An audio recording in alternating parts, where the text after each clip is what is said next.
Thank you. Well, actually, I just wanted to say thank you to James and to Natalie for inviting me, and actually thank SPRU, because SPRU actually changed my life. That's sort of a rare thing to be able to say about an academic unit. But after I'd done PPE at Oxford, which is brackets 3 years of talking about John Rawls's theory of justice, I then got a job, well, several jobs, and then kind of one of my first proper jobs was on the Financial Times. And I was about 25, and the Financial Times remarkably gave me 6 months to go and write a book on the future of work, with very little, you know, kind of like, how do I do that? Just sort of go off and do it with a typewriter. So it was pre-computers. And so I'd started looking for people who were thinking about it and sort of thinking about the interaction of technology and work. And in the UK, everyone was thinking about the non-adjusted inflation rate of unemployment. They were in pursuit of something called NERU. In other words, the sort of neoliberal monetarist economics was everywhere, apart from two places, and one was UMIST and the other was SPRU. And so I went down to SPRU, literally went down on the train, spent several days there with Chris Freeman, Carlotta Perez, Luc Surte, Keith Pavitt, and a bunch of other people, all thinking about things that no one else in Britain seemed to be thinking about. And it was a sort of heady, renegade, alternative, slightly hallucinogenic kind of intellectual, cross-disciplinary experience. But it was completely powerful. And the really thing that was powerful about it was that they were coming at it from a completely different angle. And it was an angle influenced by an intellectual tradition of Kondratiev and Schumpeter and post-Fordism and regulation theory, and thinking about industry and technology and jobs and demand, and it was way ahead of its time. And so it's a great pleasure to be able to speak here and to then hear Johan talk so fluently and elegantly about that breadth of cross-disciplinary approach to innovation. And interesting to hear from James that the whole thing started with Stephen Toulmin. Because actually, if Johan, I don't know if you've read Cosmopolis, but you should read, anyone who hasn't read Cosmopolis should read Cosmopolis, Stephen Toulmin's brilliant short book about the Enlightenment. And it's interesting then hearing Johan talking about a second modernity, because Stephen Toulmin, of course, would talk about a first modernity, pre the scientific Enlightenment, which was a humanist Enlightenment, before the scientific Enlightenment. But Toulmin perfectly summed up this kind of cross-mixing of ideas. So out of all that, I became interested in innovation. I then went to Japan to look at the Japanese model in the late 80s, just as that came crashing to an end. From Japan, I went to Silicon Valley. And I've been, I suppose, interested in trying to open up since then the whole story about what does innovation mean. And in what I'm going to talk about, I suppose, I mean innovation as new recipes that we create to make better use of our available resources in dynamic ways. And I suppose if you ask people what they think of as innovation, actually most people say this, which isn't a shop at all. It's a sort of form of cathedral. If you look at it, it's kind of designed to look like a cathedral. It's all this soaring glass and light and air with these sort of religious artifacts arranged in front of you. And here is someone kind of purveying what Keith Thomas would describe as a kind of primitive religion, which is sort of bringing miracles into the world, because when he swiped that phone, it was like a miracle. And for most people, this is innovation. And the story of innovation, I suppose, is, you know, a competitive undertaking, using new technologies, providing people with a sense of freedom from constraint, either because of funding or because of the peculiar cultures that they work in, to open up new ideas and markets and so on and so forth. And this is sort of one of the dominant stories of innovation, it seems to me. It's driven by competition, it's enabled by freedom to laterally think. Well, I think there's a kind of alternative story, and that is one that starts with really severe constraints.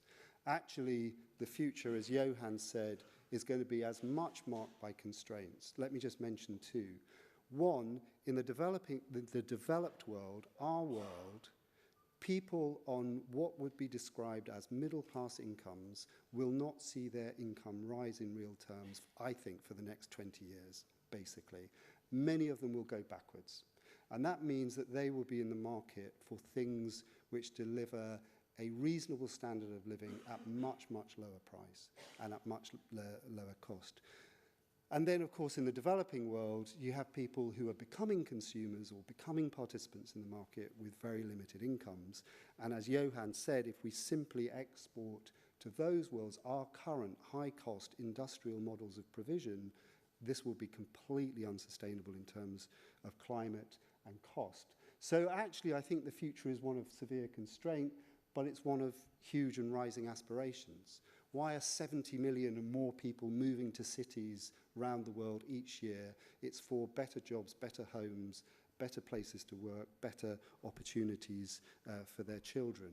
And so this clash between severe constraints and rising aspirations is a recipe for either immense frustration or fundamental innovation. And the most important areas to innovate are not whether we've got a 4G mobile signal, it's over whether we've got water, food, energy, and basic services. Those are the most urgent and important issues around the world. And what will help us to tackle those, I think, is what is limitless. And what's limitless is our ability to collaborate and create new solutions. The trouble is that those solutions in turn will only work in places where there is no status quo to challenge, or in places where there are big incumbents, public and private, who will be challenged by entirely new models. I mean, in a very, very localized way, if you want to look at, just in the last couple of weeks, why Tesco's has been completely upended by Aldi and Lidl, it's because Aldi and Lidl respond to this world. Or if you want to look at why Samsung's profits in mobiles has gone down so dramatically, it's because of the rise of Android in India and China. It's because people are responding to these kinds of challenges. So in the Frugal Innovator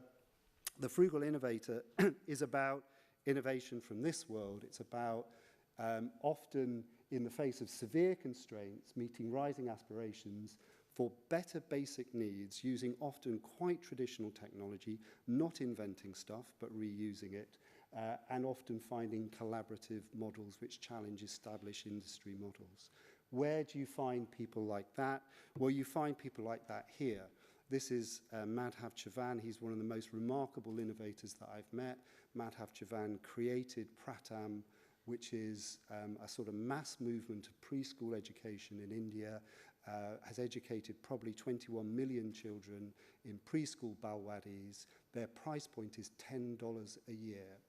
So if you've got a price point to educate a child for $10 a year, that demands radical innovation. And the innovation cannot be stuff that comes out of an R&D lab. It has to come from people who can reuse existing resources very cleverly. Or it comes from places like this, Husk Power Systems, reuse. This came from a guy came back to India from Kentucky, thought he was going to invest in solar power, then realized that actually the plentiful resource was discarded rice husks, and he would reinvent biomass gasification, an old technology, and put it in a new setting with this sort of local utility system, which looks a bit like this. So this may not look like cutting-edge innovation, but actually I think this is a really vital part of the future.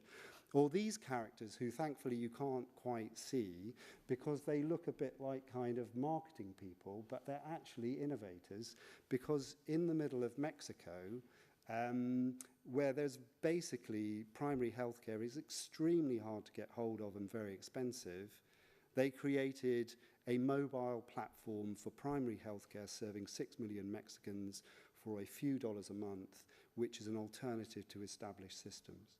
So in other words, many of the biggest innovations, I think, to meet really basic needs are going to come from people who respond to these severe constraints by reusing existing technologies to create new models which challenge established industries. What kind of characteristics do these kinds of innovations have? Well, the first is that they tend to be incredibly lean. They cut out all sorts of forms of waste. So their inspiration, of course, is Toyota. Toyota you know, at the time Toyota created just-in-time manufacturing, Toyota was the most marginal producer in the world's automobile industry, and it created a revolution in processes because it was the most marginal, because it could not afford the approach that Ford took, and the approach could not afford any waste. So the Toyota system now, you know, with elimination of waste, only pulling what is needed, I think that's a really critical feature of future systems, which are pull systems, not push and hoard systems. And if you want to go to India, India, I think, is going to be the source, already is the source, of many of the most radical innovations in healthcare in the world. You can see it applied at this chain of hospitals doing heart operations, or at LV Prasad doing eye operations, or at LifeSpring doing maternity care. They tend to be incredibly simple, because simple is low cost, low maintenance, easy to adapt. You don't need a manual. They reduce and hide features. They create systems which integrate things. My favorite example is this, which is a Charlie de Casa, which is a house building system. And it's literally, it's a machine like a cappuccino. It's like a coffee machine, but really big. And you put loads of dirt into it, so you don't need special materials, little bit of concrete. You pull a lever, and out of the bottom pop a load of bricks. And then with those bricks, you can build really low-cost housing. But in order to make it work, of course, it's not just a simple machine. You need to save for the houses, and you need to plan how to build them. And you need to do it collectively. So they tend to be simple, and they tend to create things a bit like that. They tend to be social in the sense that social helps to lower cost because you share resources. It also helps to speed learning and spread innovation. And they tend to be what Ivan Illich would have called convivial technologies. The point about Echali de Casa is that the entire village has to come together around the house building or it doesn't work. The point about Husk Power is that entire villages have to come together to buy the systems. So, of course, one of the most famous examples of that kind of innovation would be M-Pesa, the creation using a mobile system of an alternative banking system. And the final characteristic is they tend to be clean. And they tend to be clean because they want to be, but also because they want to be efficient. They reuse rather than create. And this principle of reuse, recycle, remake, reinterpret is absolutely central. Modern innovation theory is all about create, invent. It's about labs. Actually, all this stuff is about reusing existing stuff because that's the most efficient and effective way to do stuff. So famously, in India, GE have created an ultra-low-cost heart monitor, and to create the printouts, they've reused a printer from the bus system in India to print out the printouts. And they learn from natural systems where waste is fuel. So all of the stuff about biomimicry and the way of learning from natural systems plays in. This is, I suppose, my favorite example. This comes from a remarkable man called Charlie Patton, who, when I first met him in like 1995, I thought he was literally mad, and probably is literally mad. But he had this idea of a tent where you would feed in cool seawater, and it would then condense water out of the air, and literally using solar power to power the whole system, you would create water for free and then grow food for free without any carbon. Basically, the food industry is a kind of water and energy industry applied to seeds. It's a massive consumer of carbon. And Charlie created these tents, and now the system for doing that is this perfectly elegant, simple, circular system, which is both low cost and low carbon and low climate. So the best tend to be lean, simple, social, and clean, because you can have lean and simple and low cost and generate more demand, but actually if you want to have minimal environmental impact, they have to be clean as well. So who will make these innovations happen? Just final points. The first thing that I found about many of these frugal innovators is that they are what I call rooted cosmopolitans, in the sense that They were rooted in where they wanted to work. They were deeply enmeshed in the problems of their communities, but they had access to international networks of knowledge and ideas. They were very cosmopolitan in their outlook. So Dev Shetty, who created the NH Heart Hospitals, trained at Guy's and Thomas's and then went back to India. Time and time again, the people that I met were taking ideas from the developed world and reapplying them in the developing world. There is a crucial role for people like SPRU to enable that kind of recycling of talent and ideas. Where will it happen? It often happens in margins and extremes. It does not happen in the mainstream. It doesn't happen in well-funded incumbent organizations. It happens where resources are scarce, where demand is high, where the scope for innovation is great. Someone talked earlier, didn't they, about whether innovation was a criminal activity. Well, often in some of these places it is. It's or a semi-criminal activity. It's people breaking the rules to do it. The places I would look would be, I think the most interesting places of the future will be cosmopolitan cities in the developing world, where you have exploding populations and demand, you have ideas flowing through, and you have incredible scope for innovation. And how will it happen? These people often take stuff from labs, from design studios, from other places, but fundamentally, it's an innovation process that happens in the real world, with real people, in real time, with real consumers. In other words, it's not happening in artificial environments. It's happening where people actually need and do stuff. And the organizational, final point, the organizational models that they employ are like radicants. So a good example of a radicant is a strawberry plant. A strawberry plant does not grow from a central root. A strawberry plant puts down roots as it grows and takes in resources from its local areas. So they create models of organization which are sort of lateral and grow only when there are resources locally to support them. So that, I think, is, I'm not claiming this is the story of innovation.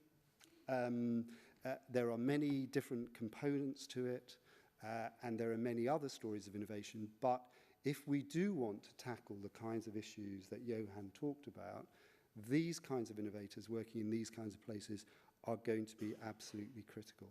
And Johan's closing remarks, I think, are really important, because actually there is, I think, a crisis of hope, broadly speaking, in much of the developed world, indeed. And actually people look to innovation as a form of hope, but often it's simply the hope that we get something smaller, quicker, faster, and more connected.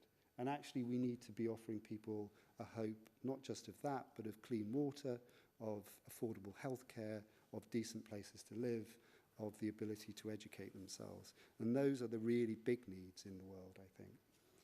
I'll leave it there.